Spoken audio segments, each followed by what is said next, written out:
3 de diciembre, por consenso unánime, se decreta así el incremento del 12% a los salarios mínimos en todo el país, que entrará en vigor a partir del 1 de enero del año 2025. Y en lo correspondiente a la zona libre de la frontera norte, el salario mínimo pasará de 374.89 pesos diarios a 419.88 pesos diarios. Y en el caso de la zona del salario mínimo general pasa de 248.93 pesos diarios a 278.80 pesos diarios. De igual manera, para las 61 ocupaciones que tienen un salario mínimo profesional, el incremento también es del 12%. El aumento del salario mínimo, que ha tenido justamente un impacto importante en varios sectores, podríamos también destacar en cómo esto ha impactado, además vinculado a la reforma laboral que fue también instrumentada en el año 2019, cómo también ha tenido un efecto en esto para la eliminación de la subcontratación, y cómo la eliminación de la subcontratación también ha tenido un efecto importante en el aumento de los ingresos para todos y para todos. Y también podemos destacar el propio programa Jóvenes Construyendo el Futuro. El sector obrero me ha encargado reconocer, en primer lugar, la primera fase de la transformación.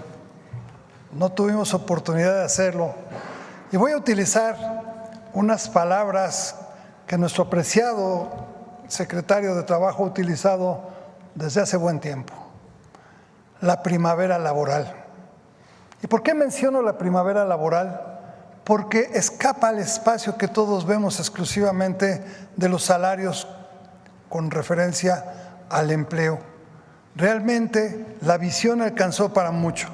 Se mejoraron las vacaciones, las pensiones, se acabó con el outsourcing, se concluyó con una serie de demandas que tenemos y que teníamos los trabajadores en beneficio precisamente de quienes producen en este país.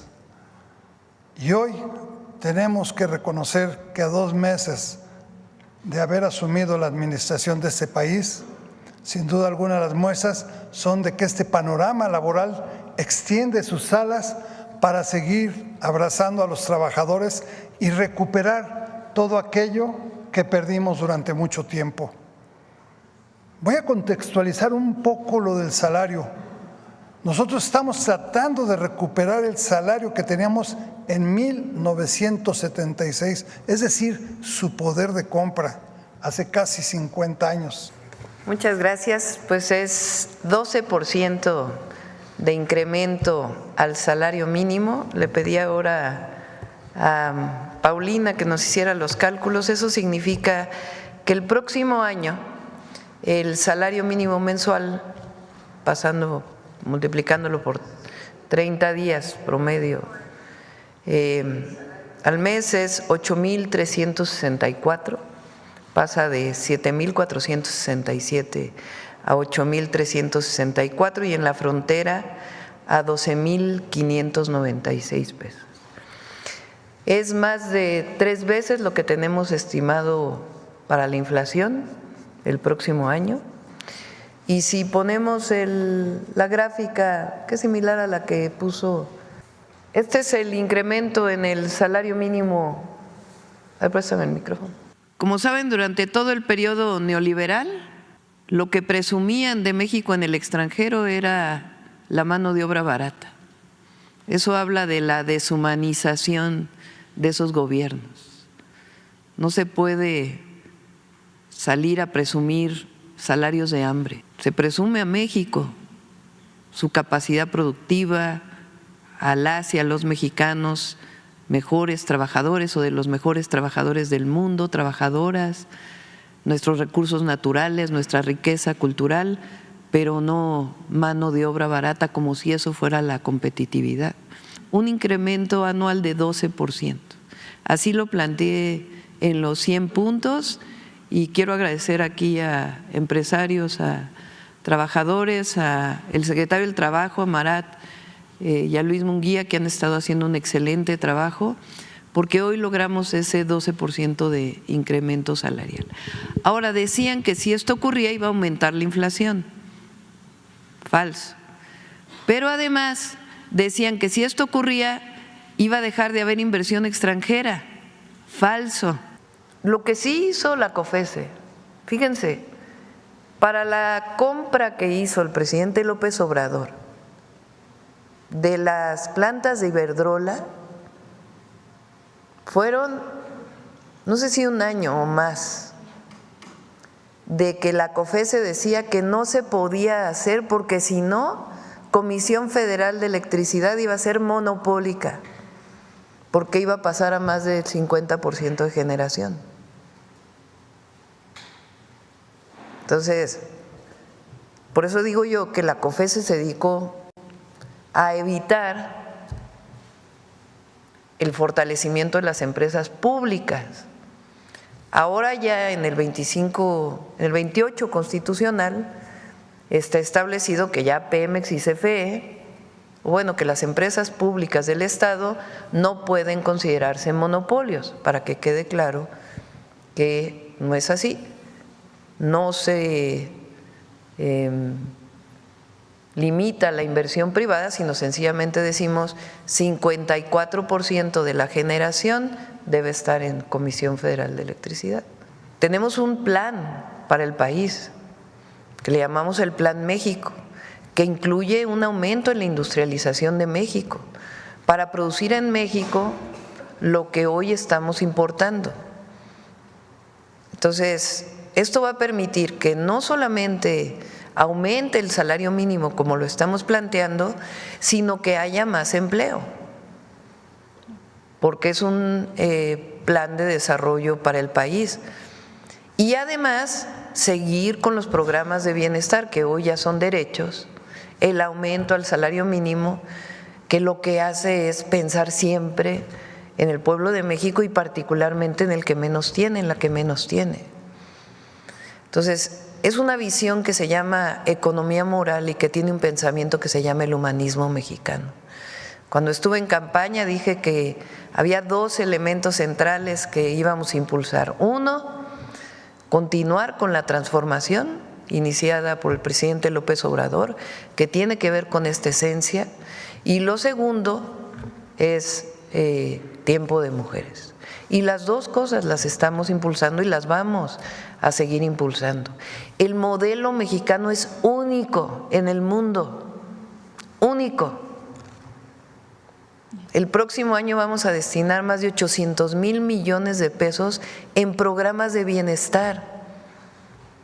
No solamente ayuda a quien menos tiene, sino que le da una fuerza a la economía mexicana enorme, porque impulsa el mercado interno. Al haber más recursos en las familias mexicanas, pues hay más consumo y ese consumo se traduce necesariamente en más producción y queremos que esa producción, la mayor parte de ella, se quede en México y fortaleciendo el tratado comercial y la relación que tenemos con otros países y del bienestar que sigue siendo nuestra máxima para el pueblo de México, que está vinculada con la felicidad. Porque si no hay bienestar, difícilmente se puede alcanzar la felicidad. El perdón engrandece a los pueblos y a los gobiernos y fortalece las relaciones.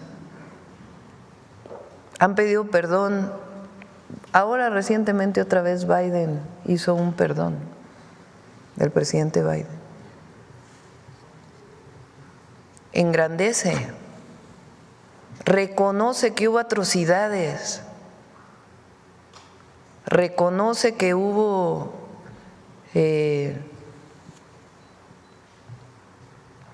violaciones terribles a los pueblos originarios. Eso no empobrece a un pueblo o estar instalado en el pasado, no. Reconocer te permite ver al futuro. Si uno no reconoce las atrocidades del pasado que cometieron otros, ¿Cómo se perdona? ¿Cómo se construye una nueva historia? Entonces, no estoy de acuerdo con Calderón, afortunadamente. Y él debería pensar en pedir perdón por las atrocidades de la guerra contra el narco. A lo mejor y él resuelve muchos problemas hasta de él mismo. Gracias, presidenta. Y vamos a seguir insistiendo en el perdón a España. Y también que quede claro, porque es importante, eso no quiere decir que estén rotas las relaciones diplomáticas o que no, México y España, pueblos y naciones, tienen una gran relación. Buenos días, presidenta. Muchas Buenos gracias. Meme Yamel de The Mexico News. Presidenta, desde el 2020 hemos estado documentando una serie de abusos e irregularidades que están ocurriendo, particularmente en el estado de Yucatán. Tienen que ver con la Procuraduría de Defensa del Menor y la Familia. Me tardaría mucho en enlistarle cada uno de los casos, tienen sus particularidades, pero lo que comparten estos casos es que la Procuraduría separa a las familias, sobre todo si son de escasos recursos, y empieza un proceso de adopción ilegal que en la Ley General de Niñas, Niños y Adolescentes es considerado el delito de trata. Eso ha ido evolucionando, insisto, cada caso tiene su particularidad, pero en este momento tenemos el caso de Sharon Sima. Ella es una madre soltera de 29 años a la que el 1 de junio le quitaron a sus 2 hijas como un acto de represalia porque no quiso ceder ante un policía de Canacín que quiso abusar de ella, ¿no? Que le dijo que quisiera tener relaciones sexuales con ella, ella se niega y ha vivido estos 6 meses amenazas, acoso, hostigamiento, la han golpeado, los policías de Canacín han entrado a su casa, le han robado y las autoridades en el municipio de Canacín ni siquiera le permitieron denunciar. Ya apenas está presentando todas estas denuncias ya en la Fiscalía porque en la Procuraduría de Canacín no se lo permitieron y al contrario le dijeron que ella no hiciera escándalo porque si no iba a seguir sufriendo las represalias. Este caso, ella ya está en una calidad de víctima, es reconocida como calidad de víctima y el gobernador dispuso ciertas condiciones para que la pudieran trasladar a un refugio junto con sus 2 hijas, pero la procuradora, María Jesús Ocaña Dorantes, no quiere regresarle a las niñas. Ella en estos 6 meses no ha visto a sus hijas, solo vio a la mayor el pasado 27 cuando ya se las iban a regresar y por alguna razón que hasta este momento desconocemos, no le han regresado a sus hijas. Independientemente de que me gustaría poder compartirle a través de comunicación los casos que tenemos, no sé si pudieran apoyar en particular con este. La secretaria de las Mujeres, Citlali, me contactó ayer para tener contacto con directamente la abogada y Sharon. Ya le pasé los contactos, aún no se han comunicado, pero sí es bastante preocupante que incluso la procuradora ni siquiera esté pues haciendo lo que se está ya instruyendo como parte de una actividad de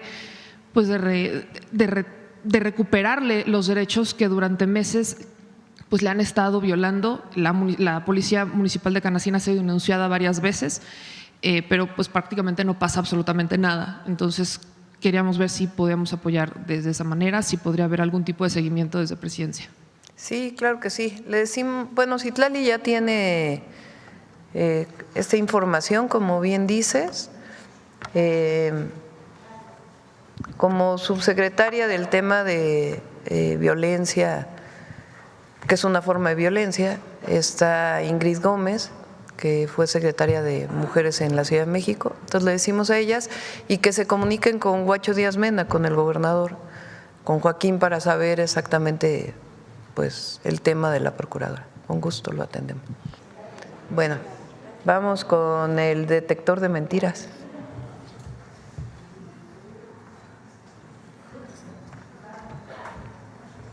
Con su permiso, presidenta. Buenos días a todas y todos. La desinformación y las noticias falsas, impulsadas por diversos intereses, encuentran un terreno fértil en las redes sociales donde los algoritmos potencian la propagación de mentira y los discursos de odio. Antes se creía que el anonimato que posibilitan las redes sociales fomentaban la difusión de mentiras. Sin embargo, hoy vemos que diversas agencias de noticias, medios de información, periodistas y usuarios identificados publican mentiras en línea.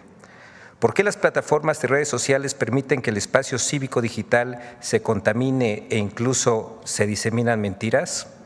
Veamos el video del detector de mentiras de esta semana.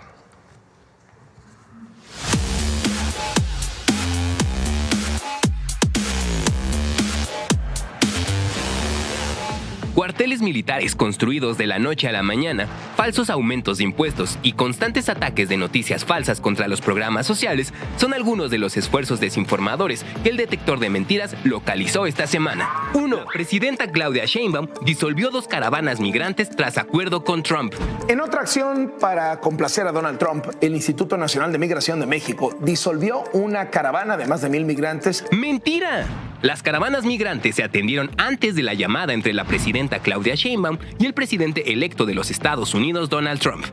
El Instituto Nacional de Migración explicó que las personas migrantes aceptaron abandonar su tránsito por caravanas y ser trasladadas por autoridades migratorias a distintos puntos donde se les ofrece servicio médico y se revisa su condición migratoria.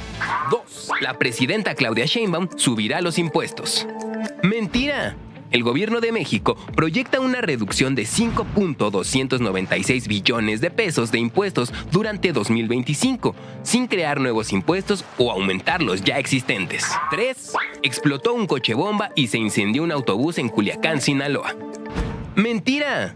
Omar García Harfuch, secretario de Seguridad y Protección Ciudadana, explicó que el incidente ocurrido en la madrugada del 3 de diciembre no fue ocasionado por un coche bomba y no provocó muertos, mientras que el video que circula en redes sociales y acumula más de 200,000 reproducciones, donde se observa a un autobús incendiándose, fue grabado en la ciudad brasileña de Sao Paulo el 25 de noviembre de 2024. 4. La Sedena construyó un cuartel especial para la seguridad del expresidente López Obrador. ¡Mentira! Las instalaciones del campo militar ubicado en Palenque, Chiapas, se terminaron de construir en junio de 2001. Fueron ocupadas por la guarnición militar de Palenque hasta marzo de 2014 y actualmente son ocupadas por la 4ª Compañía de Infantería No Encuadrada. La Sedena tampoco implementó un operativo de seguridad especial para el expresidente López Obrador. 5. México rompió relaciones con el gobierno de Canadá. ¡Mentira! El gobierno de México mantiene relaciones político-económicas y de amistad con el gobierno de Canadá. También es mentira que la presidenta Claudia Sheinbaum retiró todos los permisos a empresas canadienses para extraer minerales en el país. Durante la cumbre del G20 realizada en Brasil, la presidenta Claudia Sheinbaum sostuvo una reunión con el primer ministro de Canadá, Justin Trudeau, en la que ambos mandatarios coincidieron con el buen resultado del TEMEC y destacaron la buena relación que hay entre los pueblos de ambas naciones y sus gobiernos. 6. La presidenta Claudia Sheinbaum invita a registrarse para ganar 51,500 pesos sin salir de casa. ¡Mentira! El anuncio que circula en redes sociales que utiliza una fotografía de la presidenta Claudia Sheinbaum dirige a un registro fraudulento que busca robar datos personales de sus víctimas utilizando la fachada de una plataforma de inversión.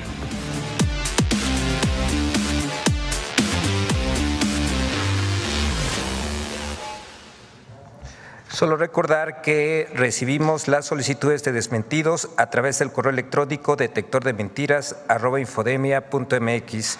Muchas gracias. Hasta la próxima semana, Presidenta. Gracias. Gracias a todos y a todas. Nos vemos mañana.